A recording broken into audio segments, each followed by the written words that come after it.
is a new day. It is pretty beautiful outside. The sun is shining. It's a little bit chilly, but it's supposed to warm up, so I think that should be pretty good. Oh, just this countertop looks so good.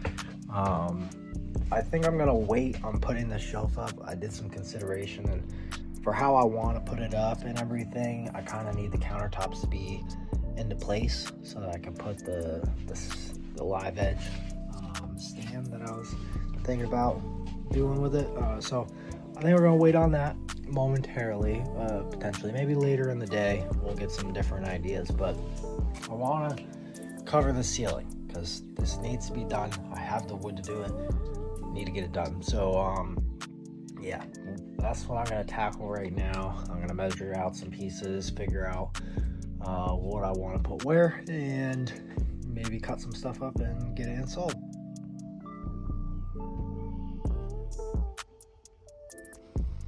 So the back portion of the bus is all finished. I still have this front, the entrance way to do, and I still have to put a piece of insulation up there because I didn't have a good way to stick it up in there. But the rest of the bus is finished. Yeah, there are some pretty wide gaps because I did not feel like ripping down these boards and making them fit up that well. And like I said, the only goal of this wood up there is to look good and to keep the wool from falling out over time. So this will do exactly that. And if I need to like hang something up or hook something, I can screw it into the board wherever and do that.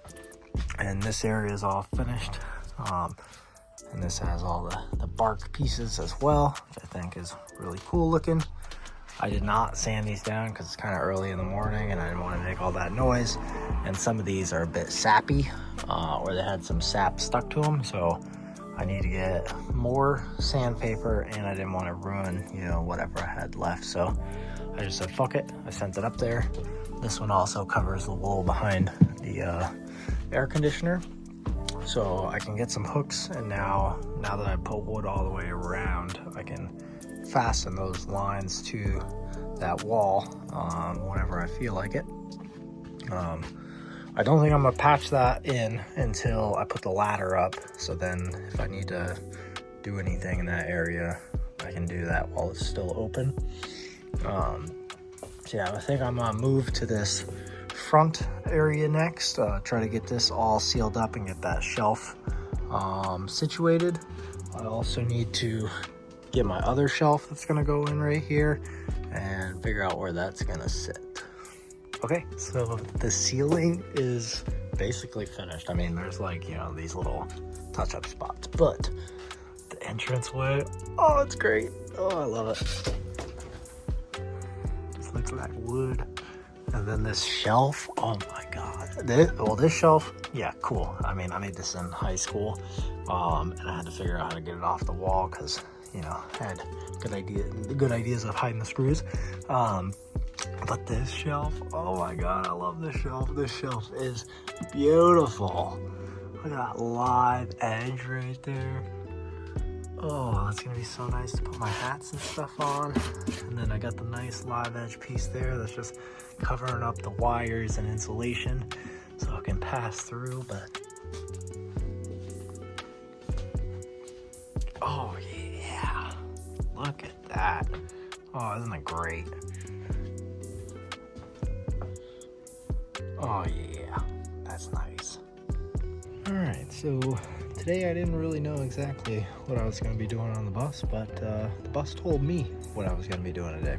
I came in to see the water heater leaking again across the floor, so I said, I guess today's the day I need to address that. So what I've done is I cleaned up all the old silicone caulk that was all messed up on this, and I'm gonna redo it. I watched a video on how to do it, so hopefully it'll come out better. And I'm also probably gonna make some modifications to this. I might better seal that door. One of my issues is that I'm parked on an incline. The bus is not level, so that allows water to pool in here. But this box was getting water in it, and this has all the electronics, so I think I'm gonna put a little gasket on this guy, just in case water gets in there again. It's a little more sealed up. And it is crucial that I do fix this leak. And again, I said I'm parked on an incline, which you're not supposed to do that with most RVs in general, because stuff draining and flowing and everything's supposed to be done at a level plane. So it being like that is not ideal in the first place. And my bad sealing on the outside is allowing water to get through that frame edge and get to the inside. So that's the other problem. So yeah, I just need to reseal it in general. And now if I had this all hooked up, I could think that, you know, there's an internal leak in my water heater, which is not the case. It is just rainwater. So if I get this fixed now and I have other leaks down the road, then I likely have a different issue. There's also one really big flaw in my plan, and that is it's about to rain in a few hours, and it's basically not gonna stop raining for the rest of the week. So yeah, that's not good, because the stuff I have to seal it with needs 24 hours before it's water ready, or else I'm gonna have the same exact problem that I just had. So yeah, I guess the bus is gonna continue leaking through the water heater for the next week. Shit. Since I can't do the resealing right now, and it is raining like right now, I have repositioned the bus to a better but worse location in the driveway. So this spot is flatter, yes, but it is also way softer and muddier, and obviously this is a big old heavy bus. So I did take those planks that I was using as like to keep me from tracking mud around too much in the bus, since those were shit planks, and I put those down. Yes, they got a little crushed, but that keeps me from sinking down in the mud too much.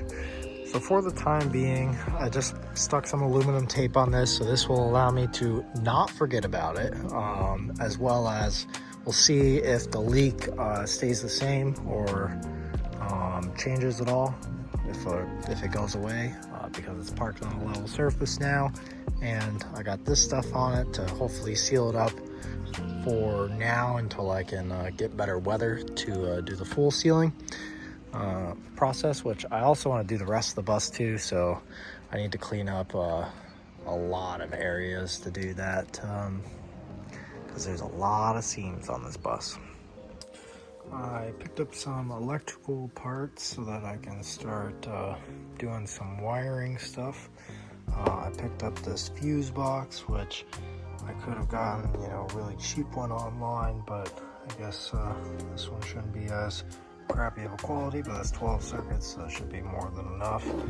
I got these toggle switches from Walmart for different things I need to turn on, and I got this 30 amp plug inlet for my offshore power from the local RV place, and they also threw in all these toilet things, tank things. I don't really know what these are, to be honest with you, but I guess we'll find out. Maybe eventually we'll put one of these in the gray water tank or in my cassette toilet. I don't know.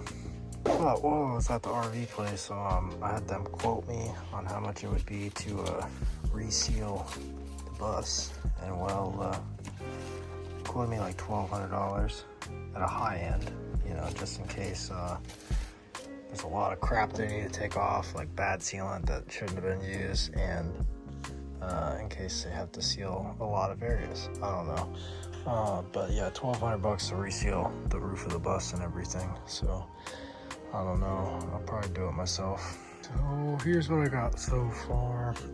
I put this piece back up. It's in a bit of a new position than it was before, but it is secured and it'll cover up this electronic area. This piece of plywood is just sitting there right now, just trying to give me ideas. I think I'm gonna put this fuse panel that I got in this area along with the other 12 volt stuff, even though it's going to run off of this 12 volt battery. And I'm gonna try to put this battery up in here too, maybe like right there, put the panel somewhere. I don't know. I just don't want these red lights to be shining anywhere where I can see them while I'm sleeping, in case I have a 12-volt appliance running like a fan or the diesel heater running at night. I don't want to be disturbed by some LED lights. I ran the speaker wires for this side. I gotta take this little trim piece off and tuck that wire behind. Yeah, I ran it all the way down the side. I still don't know how I'm gonna do the connection between bus radio and camper radio, but we'll figure that out later. But for now, I put a speaker in this general area because this is where I'll be sitting, and then back there towards where the toolbox is in case I'm working on something. I also ran the speaker wire down here along with the marker lights, so one of the speakers is back by the shower so I can listen to music while I'm taking a shower, and then the other one is right there at the beginning of the countertop, so one on each side of the countertop basically, so I can listen and hear everything all around the bus. So I think that'll be good. Still gotta figure out the light situation. I'm probably just gonna rob the light harness from this and then wire it up to that. I don't know, I'll put some switches on it. As for the pumps, I did run a wire. I basically took the original harnesses from the bus and I tore them completely down to basically just a wire with a connector on the end if it had a connector, and I took all the sheathing off of all of them. So, and then I'm remaking harnesses for what I need them to do. So I'm starting looming up a new harness, and this one runs through this, behind the cabinet, behind the tanks, and it comes out right down here. And this is a power and ground on two separate circuits so that I can have one for my feed one, which is gonna, I don't think the feed one's gonna have a switch. I'll just pull the fuse on that if I ever need to, because it has the automatic switch built in, the pressure switch. But the drain one is gonna be switched. So I have, I'm basically just gonna put little male ends on the ends of these guys so I can hook these up, and then this will plug right into the main harness. But I ran a harness down the back, and here's the plug for it on the shower end, so I can switch my drain pump for the shower. So that'll run to the switch. I'll have power coming from the main power line. It'll go through the switch and then into the drain pump so I can turn it on and off. I'll have to get a waterproof switch for the shower though for that. All right, we're working on electrical again. I did do a couple things off camera. I went to the store, got a couple extra parts. I got this circuit breaker, which is a 100 amp circuit breaker. I got a 16 amp waterproof rocker switch, which will be for the shower drain because I need a waterproof switch in the shower for that. I'm struggling to figure out how this is wired because it didn't come with a wiring diagram, and none of these are really labeled besides 12 volt. So I'm looking up some diagrams. I'm about to do some testing to see if I got the correct rendition of how this switch works, because it's a little bit different. I've never used one of these before. You say, you know, 2 pins, but this one has a light and shit too, so still figuring that out, but I'm about to test and see if I got it right. This is a battery disconnect. I already had this from a while ago. I just never used it. So my idea with this is I'm gonna stick it right on the positive thing because it fits in there. So I'm gonna take this bolt off. I'll put this, I'll mount it right on there, and that'll be a main battery disconnect. If I ever need to service the system or just turn it off or whatever. So I got a piece of wood just like most people do with their setups. I did outline them and pre-drill the holes and whatnot, but this is my solar charge controller mounted up here, and this whole panel will go in there on that wall right there, so I'll just put it in there.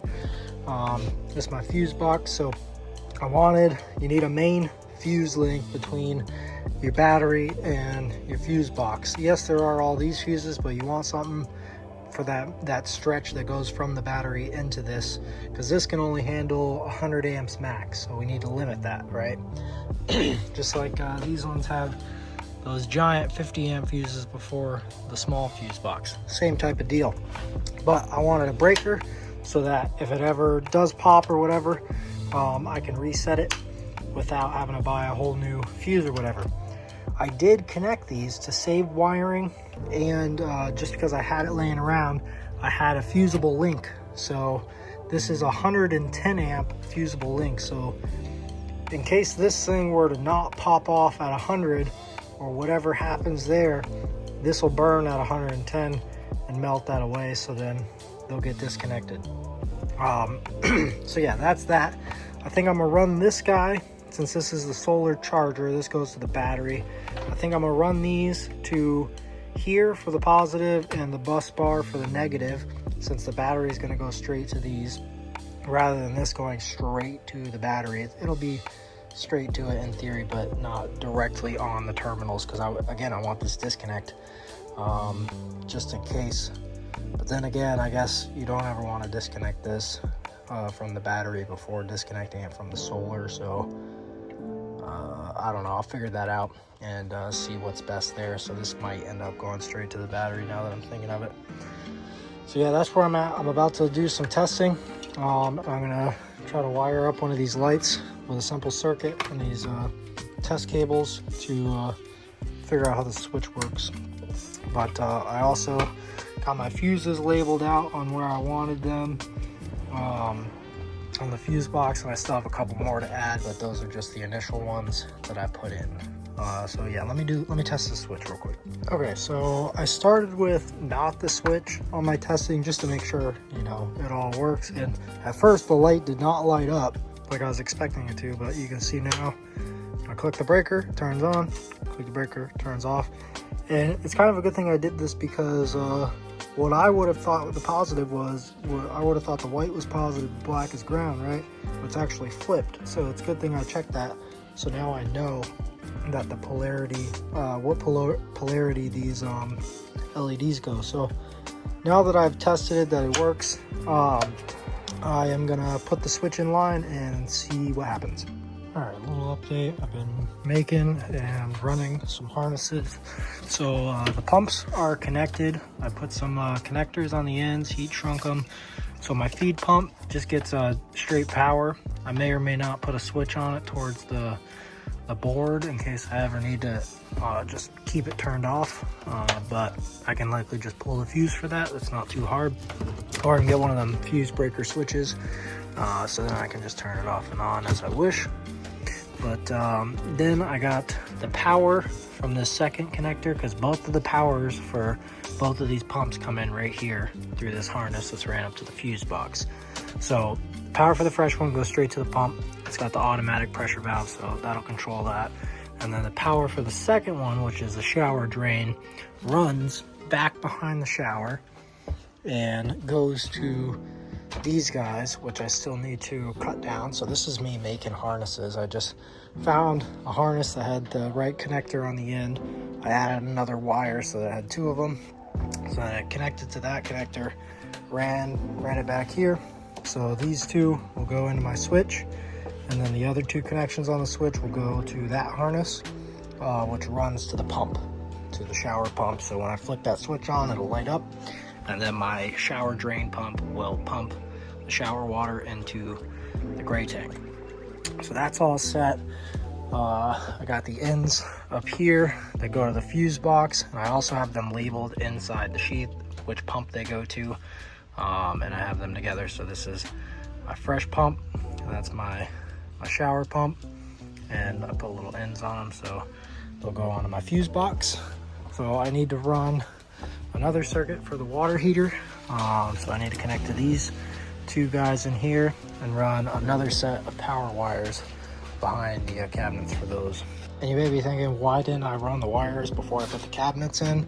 This one isn't secured yet, so I could move that, but the goal of this is to be able to put the wiring in and out without having to necessarily remove the cabinets and or tanks. Because if I have to service this and I need to replace a wire or whatever, I don't want to have to disassemble the entire bus. Now, yes, these aren't extremely convenient to get to, like it's very tight down there. The wires are inaccessible, but I put connectors here so that it's testable. So if I got a pump problem, I can pull the connector right there, check if I'm getting power from my fuse box, check if I'm getting power here, and if that's all working, then well, it's my pump, you know. So that's the idea there. So I'm trying to run everything after the fact so that I know it's able to go in there, and I know it's able to come back out if I did put it in there. And I'm just snaking them along with these guys. The one from the shower, as soon as I get it past this cabinet, I can reach through under here and shimmy it across. And then once it gets to there, underneath the water heater, there's a little slot there. I can reach under and pull the wire through and fish it to the other side, which comes out here. So it's all manageable. I can get to it, and it's better than, you know, some vehicles like a Ram 1500. You gotta lift the whole cab off if you want to get the main chassis harness over the frame, because they just, you know, had to put the connector on the other side of the frame before they put the cab on. So you gotta literally lift the whole body off. I'm not trying to have to do something like that just to get to a simple connector. So yeah, I'm running it after the fact. It makes it a little bit harder in the moment, but it should mean that things will be easier down the road. All right, so before I put this in, I'll give you a little insight on how I'm doing this. So this is one of the harnesses that I was breaking down, and basically I'm just depinning them and yoinking the wires out as I need them. So these two are from that harness I just showed you, and then this other one is just a random harness, but it had a ground colored wire with the right end on it for the other side. So I put that in there, and I will snake this from there down along with this other one that goes to the pumps, and then behind the cabinets. And I put 3 wires on this. This will be for the water heater. So this will come behind the tanks and then in through this little recess or the hole there to connect to there. But I put 3 wires in here. I only needed 2, so I'll make the red one the live wire for the circuit on the water heater. So that'll go to the water heater fuse. And then this ground one, the white one, white and green, will be a general ground. There's gonna be 2 things going to it. And then this blue one will go to a different fuse on the fuse box. So when I wire this connector up, because this one goes to the end of that, I just took the red and blue ends from this harness, just the end of the wires, because they had the right connector again, or the right pin on them, so that they can mate together. Because all of these, they're either a flat pin or they're either a male or a female, but all the connectors take the same style pin, if you know what I mean. So you can rob it off of any wire basically. So from here, I'll wire this up to my water heater, and then the extra one, I'll basically split this. This black one goes to the ground, so I'll split it into 2, and I will have another 12 volt fused source down here. So if I want to run an outlet or something on the side of here, which I likely will, like a USB hub or a 12 volt socket or something, I can run that to right here without having to add another set of wires. And I think sharing the ground on something like that should be okay, because this water heater doesn't take a lot of power. So that's the plan there. I'm gonna start fishing this harness behind there so I can trim the ends for the fuse box. So I'll do that real quick. So the first part's actually really easy. I took this harness, I just sneak it down in here, and there's a little cavity in between this and the cabinet, since the wall kind of goes outwards. So I literally just snake it through there and pull it in on the other side, and this cabinet ends right there. So I just have to drop that down and it'll fall right out here. And then to snake it behind this freshwater tank, I just pull this bracket off for a moment, pull the tank slightly outward and let the harness drop down, and then it will ride along with that other harness that's down there. All right, so got this water heater all connected. I just split that ground into 2, so This is another 12-volt source right there, power on the ground. I still need to figure out where I'm going to mount the controller for that, because like I probably said before, I don't want bright lights shining in my space while I'm sleeping. So if that display is going to be always on, or it's going to have any type of, you know, standby light or whatever on it, I don't want it to be visible. So that display is likely going to get mounted underneath the countertop here. I just don't know where everything else is going to sit just yet, so I don't want to mount it up until I know exactly where I want it. But it's got a pretty long cord on it, and that'll be easy to do because it's pretty serviceable right there. I opted also, remember I said I was going to pull this tank out to let that harness drop down. Well, actually, I decided to pull the other harness back up again for serviceability, so then they're right on top of this tank, easy to get to if I need to reroute them. And like I said, it's pretty easy to get it past that first thing there. So I got all of my other ends waiting to be hooked up to the fuse panel. I also wrote down what colors go to what, so I can't forget, even though they're labeled in there, but they're labeled behind the sheathing. So if I start tearing apart for service. I finished tearing down that harness that was laying down here, so I got the individual strands and connectors. I am starting to run out of connectors that go together, so that is one problem.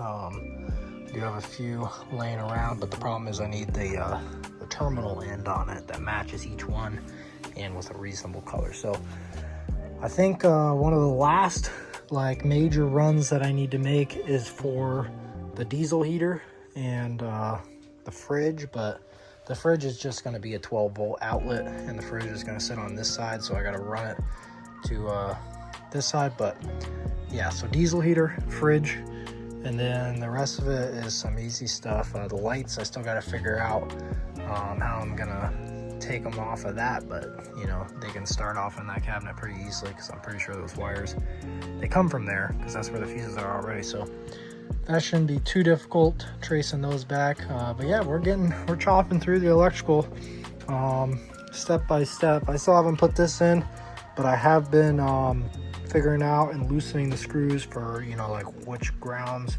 I'm gonna put where, and for each one that I've finished so far. So since I now have the water heater in, that's loose, and I'm gonna put those other outlets to this guy down here, because this is kind of like a map of the bus. So if you look at it this way, when it's installed, that's the back of the bus, that's the front of the bus. The lights start at the front of the bus, the power is right about there in the kitchen area. We got the two pumps in the kitchen and a water heater right next to them, so you know, it kind of makes sense. The diesel heater's up in the front right corner.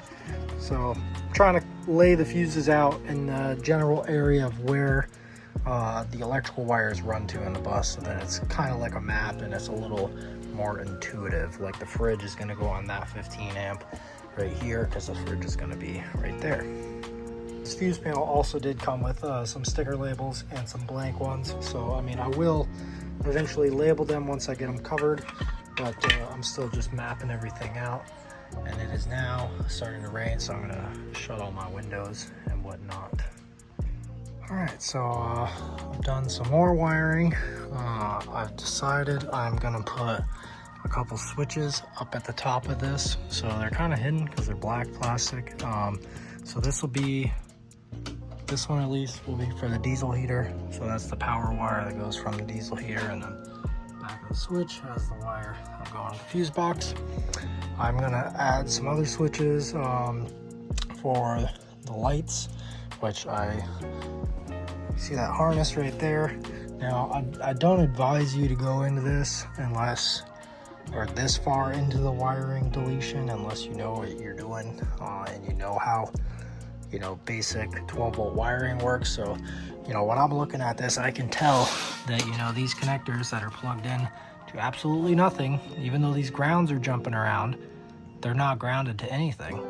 And they're not connected to anything, so there's no point in them being connected to the bus because they're not doing anything, right?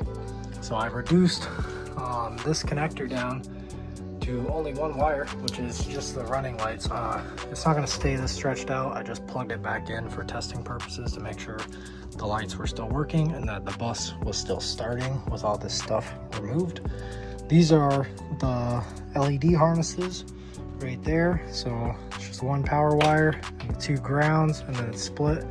So I will take that one power wire, put it to my fuse box, and then I'll add these 2 grounds to some switches so I can turn the lights on and off. Or actually, I'll put the grounds to the fuse box. I'll put this one to a switch and then to the fuse box. But yeah, this reduced a lot of the wiring down here. Again, this ground, which had a bunch of ground wires to it, for absolutely no reason. I just needed the one for the marker lights. And there's another set of grounds down there. My diesel heater will ground off on one of these little bolts right here. Since they're right there, I'm gonna run that up the A-pillar, and it goes right behind the dash, and it's just hanging up right there, but it'll plug in down there. So yeah, that's everything around here. This is the AC ground, so I planned on putting that down on this little stud that's down here, since that's convenient. But yeah, that's where we're at so far. But like I said, if you don't know what you're doing with wiring, I would be very hesitant about ripping the harnesses out of the bus that aren't as unpluggable. Like the rear ones, they just unplugged, and the ends of the plugs are just hanging down here. So those were super simple. These ones still had some integral wires attached, so be careful if you decide to do that. But I was able to get all this out, so I can strip that down and harvest the parts from that. And we're getting pretty close to being able to put that in there. I still need to devise a way to seat this battery in here, because I want the battery to sit right there, fuse panel to be right there. But yeah, that's where we're at. Lights on. So, okay, no noises, and then, haha, yeah, okay, yeah, let's go. Only got a couple plugged in, but I got the lights on the switch there, so sweet. But yeah, I can put a light here, and I can tee it off wherever I want. I got a light here, and this will go off to the bathroom. This side has a plug-in right at the entryway, which is perfect, so I can have an entryway light. And then this one is right over here, hanging off the end, and I can also extend it again to the back. So yeah, I'm pretty happy with these results. I'm gonna flip this off. Why does it say that one's on? I don't know, one of the lights is on, but anyways, I'm gonna pop the circuit on that, and yeah, I think that's successful so far. Forgot to show you guys this part, but I'll put these fuses back in real quick with the light, and then but yeah, I got this board mounted up in here. Get these clamps out of my freaking way. I did move around a couple fuse slots. I do still need to put a bracket on this so it doesn't move like that, but this board is screwed in from this side with a couple screws. You could barely even notice them, but here's what I got. All the grounds coming up there. Still need to put the main power and ground. You can see the connectors are waiting, but I'll put the battery in there first. But yeah, that's everything that ran to all of its stuff. I still got to zip tie and clean everything up, but I don't want to put any zip ties in until everything's installed, so I'm not, clipping zip ties or adding more in the same spot. But yeah, it's ran. I'm gonna close this door and get the bus packed up for the night. Welcome back. It is a new day today, and it is kind of an exciting day for multiple reasons. I did just pick up a breaker box and some hardware for doing the 120 electrical, and we do still need to finish the 12 volt, but although it does not look like it currently, the sky is pretty gloomy right now. It is supposed to not rain today or tomorrow. It's not supposed to rain until like 7 p.m. tomorrow, which means I have over a 24-hour window to seal some shit up. So with that being said, the water heater is getting resealed. I picked up some Camco RV trim sealant because the guy at the RV place kept you know, saying, you know, good sealant, bad sealant, right sealant, wrong sealant. This stuff says RV on it, so I'm gonna hope that it is the proper stuff. I got Tractor Supply to price match Walmart, so I did not have to drive all the way down to Walmart and, you know, cross my fingers and hope that they had it in stock like they said they did, because last time they said they had it, it wasn't there, because I went looking for that stuff.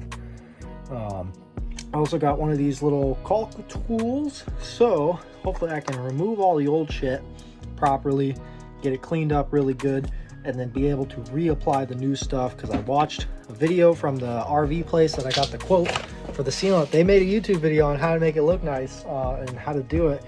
So I watched that. We'll see if I can do that with maybe this guy as well to help me, and hopefully it comes out not looking like shit.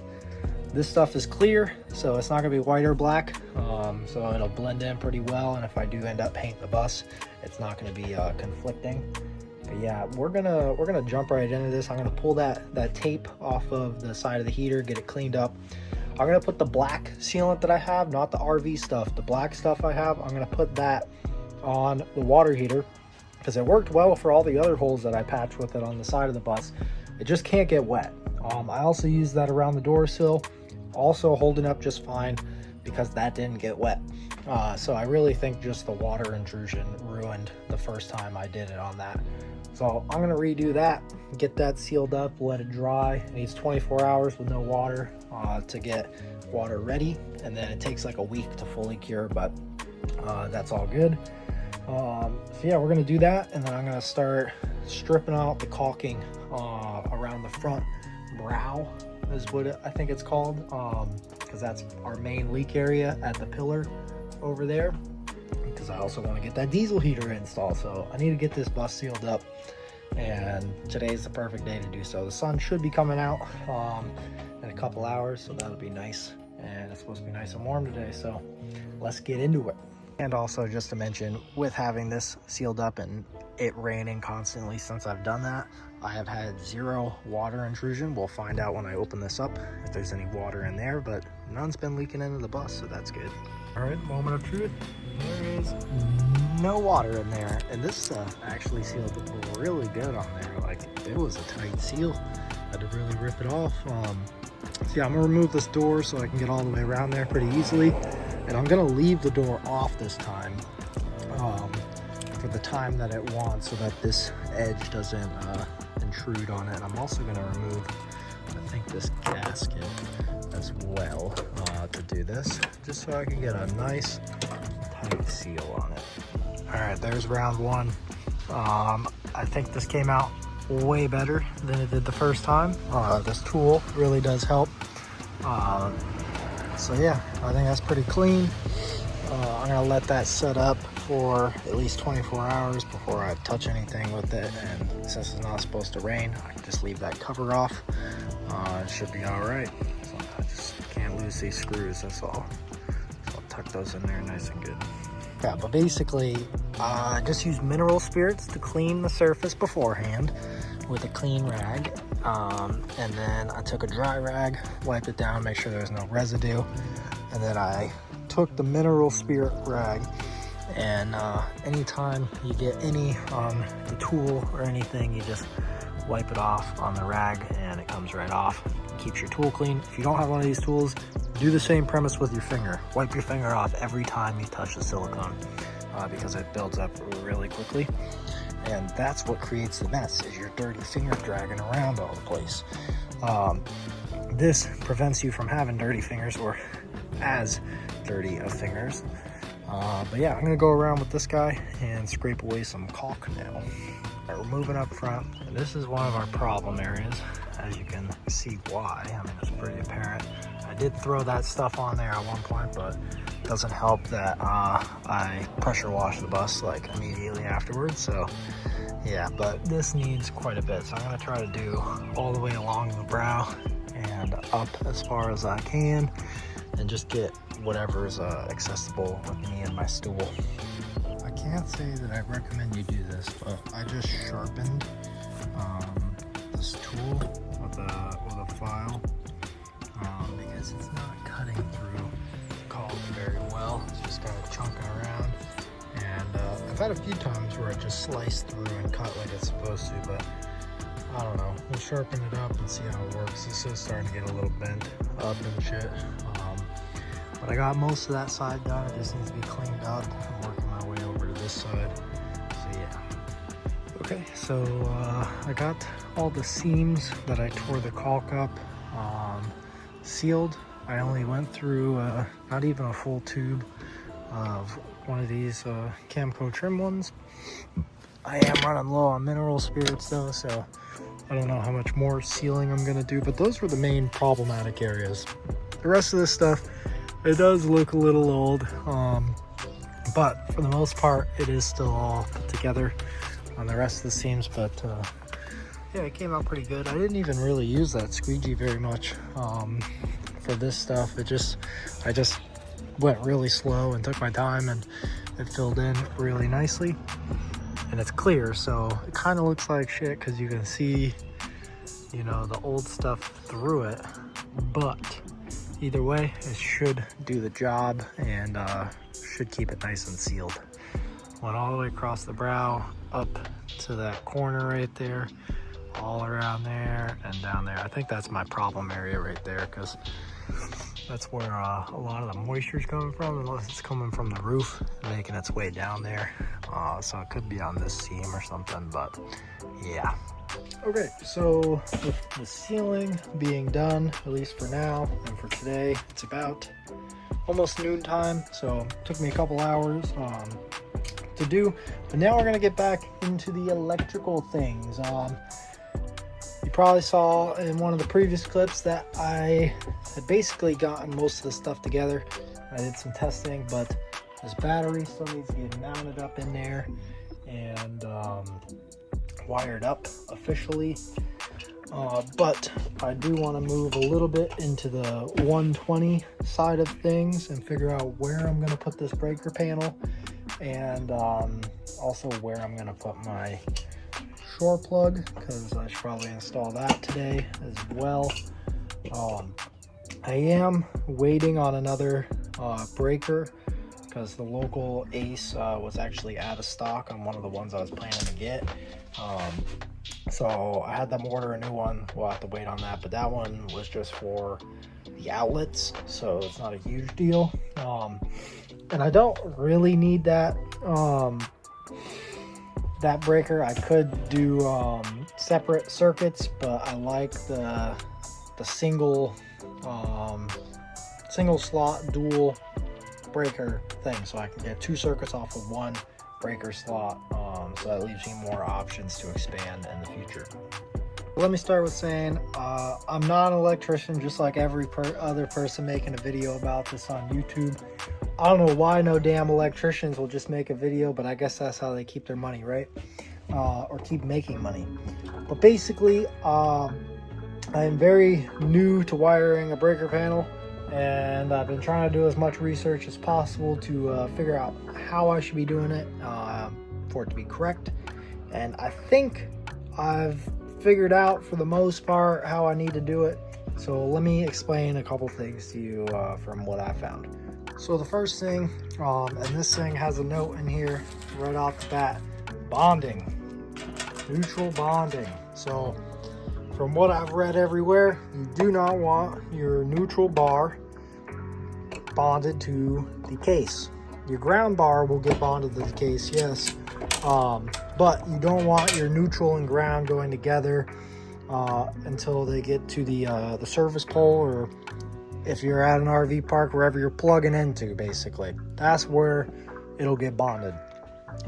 So the ground I have a ground bar kit that should work with this. It's a little bit overkill, or a little bit bigger than what this box is rated for, but it's the same mounting style, so that will be my ground bar. The ground bar will get grounded to the bus as well. So the ground bar screws into this, grounds the panel, panel gets grounded to the bus. And you don't just want to connect the panel straight to the bare metal on the bus, because apparently there's like some galvanic corrosion or something that can happen because of that. So we're just gonna mount this to probably the wood, and then it'll get grounded via the ground bar kit. Most of these panels don't come, this is a sub panel by the way, not a main breaker panel. If you wanted one of them big main breakers, you could get one of those, but that was more expensive for me. This was a little under 40 bucks, which fits my price range. But this is what I got. 125 amp indoor main lug, 6 spaces, 12 circuits. So one of those circuits or spaces is going to be taken up by our main breaker. So yeah, don't bond your neutral bar, because apparently that's not a good thing on campers and RVs and anything mobile like that. And this guy right here, some of these panels come pre-bonded, so unbond them if that's the case for you. But for me, this one's already unbonded. I did check with the multimeter too to make sure it wasn't bonded, but this says if I wanted to bond it, this is what I need to do. All right, the panel is screwed in to this guy. I decided to put it there because it just makes sense. If I put that power inlet down on that wall, because I think I'm just gonna send it and cut it through the wall, then those wires go straight up into the box, so that's perfect. This is covered, so it's not bare metal that it's screwing into, even though these screws are kind of technically connecting it, but I don't think that's going to be a problem. It's mounted up there securely. I don't think any issues are going to arise from that, because this panel's got to get grounded to the bus anyways, so I think it should be all right for this to happen. But yeah, it's mounted up there good. This keeps it cushioned, so it's not going anywhere. I can now start doing some wiring stuff, but I feel like I want to get this battery out of my way and put in there, so I might move to getting this mounted up. The sun's finally starting to come out, which is nice. But yeah, let's keep chugging away. I also added a little L bracket in here, so this board doesn't move anymore. That is secure, not going anywhere. All right, so I made this little stand. The wood overhangs over that metal piece. Plus I got that bracket, this bracket, that bracket, that bracket. So that's all being held in. And then I got a strap wrapped around the frame of the bus and the battery just to keep it up in there. I did put some rubber hose on any sharp parts that are back there, so that the ratchet strap is not rubbing up against anything bad. So I don't have a 2 7/8 inch hole saw, so what I did is I took the gasket, put it on there, traced it, and then I drilled out a bunch of holes that would be big enough to fit the saw in, but I don't think it's gonna work with the wood on the other side. So what I'm gonna do is I'm just gonna take these snips and cut all the metal so I can get it all the way around, and I'll take a file and clean it up. All right, so I've made my hole. I used this guy to clean it up some more. It's just a metal thing, so it came out pretty good. The wood part did not come out as great, so I just started freaking mashing drill bits through there until it was big enough. But now I'm gonna clean up the ends of this wire so that they're the proper size for the port, which it tells you right there how big it's supposed to be, or how much it's supposed to be stripped. So we'll get those put in here and ran through that. I'll get this installed. All right, so I got those stripped. This is pretty straightforward in getting this on from here, but just make sure you do the order of operations correctly. So put your gasket on. First, I ended up taking the little retainers off of right here temporarily. I'll put it on later after this is in its final resting position, because I don't want too much extra slack in there, nor do I want them getting tugged on. So yeah, we'll put this on, and then we'll slide everything together, put those in, and tighten it up. All right, word of advice for installing one of these: don't loosen screws too much. I mean, they shouldn't have this problem where like you unscrew it too much and this little plate comes off. There's supposed to be a little catch in there so that doesn't happen, but it happened to me just now, and now I had to tear this whole thing apart and it kind of fell apart once I got to a certain point of it, so I need to put it back together. So I referenced some videos of how everything went. So careful with these, and if you're trying to tighten it down on one and it just keeps spinning forever, then that's likely your problem. Unless you over tighten it, then it might just be stripped. But otherwise, take it apart, put the thing back on it, but do it in this orientation. Don't do it in this orientation, or else it all falls out the back and mixes up. Do it this way, it'll be easier to keep track of it. Okay, that outlet is in. Made a huge mess. I tore apart the wood quite a bit right there because it was hitting the wires afterwards. But I got the main power wire that's going to come into the box right there. That'll just get secured up with the rest of the wires there. I do need to get a clamp retainer thingy. I cut off when I use the end of this, because this is all reused wire. I cut off the end of it because one of the wires had a little tear in it, so you can't just tape over that, so I cut back to the tear, and with that I had a little extra piece of the black, so I used that as my jumper wire since I had the extra piece. But yeah, I stripped the insulation back so that the neutral wire can make its way all the way across. The other ones can get trimmed as needed. But yeah, I need to go pick up that circuit breaker for the 12-volt system now. Alright, this is going to be my negative cable, but I don't have any lugs or ends that are big enough to fit on that. So I got everything else put in. I got this big old power wire feeding my circuit breaker right there. This little wire hang off right there, that's from the solar. I did connect the solar charger or the charge controller to the battery. It did light up, so it's not blown out, or at least as far as I can tell so far. Which yeah, is wired straight to the battery on the opposite side of where the power comes out, because again, if the panels are hooked up and I shut this off, well, the panels need to get disconnected before the battery does from this controller. So I'm gonna leave that always on basically, and if I need to disconnect it, I can do that manually. So yesterday I did a couple things off camera. I would have updated you, but it was super dark in the bus because it was late. It was like 8 o'clock that I finished. But I mounted a couple lights, mainly the one in the bathroom. I got that one mounted because that is just going to be one, and it's, I know you saw me put in the master light switch, so that controls full power to all the LEDs on and off. Now it's not going to be the only switch, but I wanted a main power switch for those so that I could cut all the lights at once, so I don't have to, you know, go to every switch in the bus. Nor do I need, you know, a bunch of switches all in one place, because I want the switches in the spots where they are. So the entryway light I also put up, and what I did with this is I just cut the pigtail off of the end of the light and extended it. So I put little regular connectors on there, and I ran these two wires up above these boards with my little fishing line.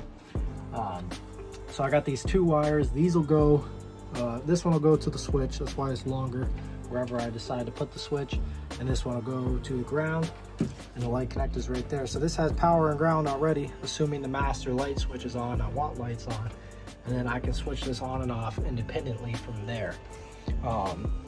So I got more lights to work with, but I bought some parts. I got the connectors for the negative cable. Also bought a bunch more 15 amp fuses, because it seems like just about every circuit I'm making in this bus is a 15 amp circuit. But yeah, let me show you the electrical. Okay, so we're all hooked up here. I got the negative cable installed right there. The solar charge controller is hooked up and it is running. I got it set on the correct setting for my battery. The power is not turned on for the 12-volt system because I don't need it on right now. I don't want my pumps running. I don't need the water heater to have power because I don't know what it's doing right now because I don't have the display hooked up. So I'm just going to leave this stuff off for now because I don't really need it running. But here's what we're looking at. You know, we got the positive cable. Since I used a black cable for the positive, I did mark it with some masking tape just to make it stand out from the other cable. So that's my negative going to our fuse box, positive down to our 100 amp breaker. Breaker goes to a 110 amp fusible link. So if this breaker fails for whatever reason, the fusible link will burn up next. And then we got our fuse panel.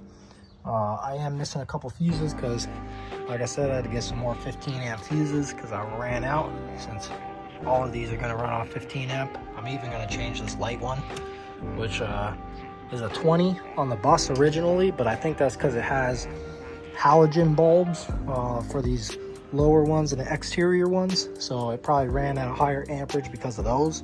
But I'm gonna bump it down to a 15 amp. I think that'll be fine for just the LED lights that I'll be running off of that circuit. Something else a little off topic from the electrical, but I did just a couple minutes ago, I glued these pieces in to the floor on the entryway because this whole section, since it's not very big and there's nothing stopping it on this side yet, it just kept sliding and shifting just from me walking up the stairs and down. So I used some construction adhesive, some Gorilla Heavy Duty construction adhesive, just some stuff I had sitting around in the garage.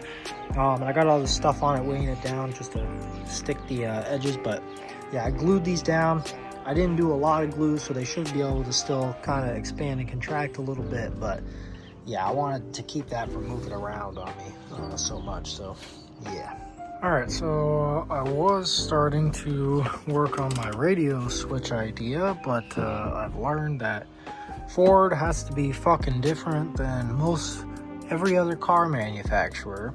And instead of putting a switched accessory power wire to wake up the radio and power it, they decided to go CAN bus. So there is no switched power wire, so I can't tap into it and, you know, add a secondary source. It's going to be a whole fucking rigmarole. I did potentially plan on replacing this, but I'm going to have to add a fucking accessory wire from the bus and from my system in order to do that, which at that point, is it even fucking worth it, considering that when the bus is running, I'm likely going to have that battery charging off the bus. I don't know what I'm gonna fucking do with this situation at this point, because this is a hassle. This makes me want to just leave this a part of the bus and just add a second head unit for the back, and just switch the speakers over, because fuck it. I don't know what I'm gonna fucking do with this, so I'm just gonna walk away from it for now. All right, back to the radio. I have figured out my workaround. So everybody gets pretty stumped up with the no accessory wire, especially when they get to installing an aftermarket head unit. It makes things hard because a lot of head units don't go off of CAN bus unless they're a really expensive one.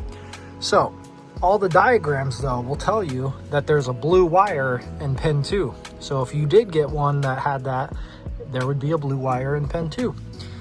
So what I did is I stuck this pin in pin 2 where the blue wire would have went if I had that model, and I wanted to see if this radio would wake up if I put power to it, and if I put power to it from a different battery source than it's used to. So what I did was I stuck that little test lead in there. I'll have to figure out a way to get a pin in there, which is going to be difficult because I don't have any pins from this harness, but we'll see if any of my repair kits have a pin that'll work in there, or, you know, a terminal that'll slot into that. But for now, I got that little test one in there. I got a jumper lead hooked up to a probe, basically. So it's probing the accessory wire. Let me set this up and I'll show you. All right, so the bus is off right now. You can see the radio is off, it's not making noise. If I click that, the time comes on, but the radio does not come on. But if I flick my circuit breaker, I just have that hooked up to one of the fuses on there. But if I click my circuit breaker, the radio turns on. And if I click the circuit breaker off, the radio turns off. So I'll just have to put a basic switch on this guy, and figure out a way to run a wire into there, and that's all I'll need is just a power source. So that is mint, and it runs off of this battery. Okay, so I grabbed my repair wires that I collected back when I worked in a dealership, because we always had extras and you just keep them in the box. So I happen to have one that was even freaking blue, so that's perfect because it'll look like it's factory even though it's not. So I found one that was pretty close. I had to do some minor modification. It was actually like one of these, so I just took the little rubber seal off of it. I shaved down, there's a little tiny lip right there, so I just used a file to make that nice and smooth, and then I squished down this clamp part a bit more to get it nice and closed in so it'll slide in there. But yeah, I got it all put back together. I just plugged it in and tested it, but I wanted to put my lock back in, so that is all hooked up. I will run one wire through the back of the dash up to my fuse panel, and that'll be it. And obviously I'll put a switch on it. I'll probably put the switch up there along with the rest of them, and it should be mint. Finally, the dash is put back together. I don't know what the fucking trick is to getting it around this fucking steering column, but it's back together. I fucked up the dash a little bit there from it rubbing, but whatever, it's in. Also don't know what the fuck this is, but it goes to the rear temperature control for the AC, but it finally broke off because it's in a horrible location in there, just fucking fish down in there, and it's a piece of metal, so I bent it back and forth too many times like a paper clip, and well, snapped right off. So I hope I don't need that. All right, I put the shelf kind of up. I decided that these support legs are not gonna get fastened to the cabinet or to the countertop. They might get like siliconed around the edge, but they're not going to be secured down as far as I'm deciding yet, unless I do pocket screws. But what I did for now is I put some screws to the top of the board into these live edge pieces, which this was one whole section that was sitting back here, so I cut that so it almost looks like one continuous piece through it, and that piece will get secured somehow. It's just sitting in there for right now. This piece I cut out of the other live edge strip that I had, so that is in there, screwed down. I don't know if I'm gonna put another live edge piece right there because I have these wires to go through, so I'd have to like make a notch for them. But here's where I'm at. I ran out of brackets for putting this guy onto there without screws being shown. I put one in there just to get it on, but I don't have any more L brackets that are small enough to fit for this. And yes, the thickness on this is not consistent all the way down, but does it really matter for something that's just acting as a lip on here? This will get secured down once I put some brackets on it, so that'll be tension there. And again, I still need a bracket to support the actual shelf in the middle because I don't want to put more beams up necessarily. But yeah, that's that. I started doing lights, which is probably not a great thing that I'm doing it in the daytime, because you know, you want to see where the light is shining and how it's shining, and you know, the best ways to do it. But I did keep in mind for like using the countertop, my head won't be blocking this light because it's over the countertop, but this shelf might block the corner area a little bit. But that's okay, because again, I'll probably put some LED strips underneath the shelves for some ambient lighting and just to help with that.